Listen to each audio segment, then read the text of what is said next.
Hard వాటర్ని soften చేయడం ఎలా? ఈ లిస్ట్లో ఎనీ వన్ మెథడ్ మీ కంఫర్ట్ బట్టి మీరు ఆప్ట్ చేయొచ్చు. ఇవి ఏవి కుదరకపోతే గనక స్వప్న స్టిప్ ఫర్ యూ. బాత్ కి అలాగే హెయిర్ వాష్ కి లాస్ట్ రిన్సింగ్ కి 1 లీటర్ ఆఫ్ ప్యూరిఫైడ్ వాటర్ తో రిన్స్ చేయండి. అప్పుడు మీకు డిపాజిట్స్ చాలా వరకు రిమూవ్ అయిపోయి ఈ ప్రాబ్లమ్స్ ని రిమూవ్ చేస్తుంది. ఇంకా చాలా డిఐవై రిన్సెస్ ఉన్నాయి. దానిలో నా ఫేవరెట్ వచ్చేసి స్కిన్ కి అయితే గ్రీన్ టీ రిన్స్, హెయిర్ కి అయితే Apple cider vinegar rinse. Again చాలా డైల్యూట్ చేయాలి, వీక్లీ వన్స్ మాత్రమే యూజ్ చేయాలి. అంతకంటే ఫ్రీక్వెన్సీ ఎక్కువ అయితే డ్రైనెస్ అండ్ డ్యామేజ్ జరుగుతుంది దానివల్ల. అండ్ ఆఫ్టర్ రిన్సింగ్ కూడా మళ్ళీ 1 లీటర్ ఆఫ్ ప్యూరిఫైడ్ వాటర్ తో రిన్స్ చేయడం మర్చిపోదు. అంతేకాకుండా మీరేదన్నా సాఫ్టనింగ్ మెథడ్స్ ట్రై చేసి వర్కౌట్ అయింది అనుకుంటే కామెంట్స్ లో పింక్ చేయండి.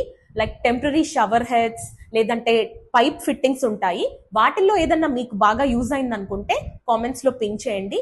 మీకు నచ్చిన డిఐవై రిన్సెస్ ఏమన్నా ఉంటే కూడా చెప్పండి, మన ఫాలోవర్స్ అందరికి యూజ్ అవుతుంది. హార్డ్ వాటర్ ప్రాబ్లం ఫేస్ చేస్తున్న మీ ఫ్రెండ్ కి ఈ రీల్ షేర్ చేయండి. బై.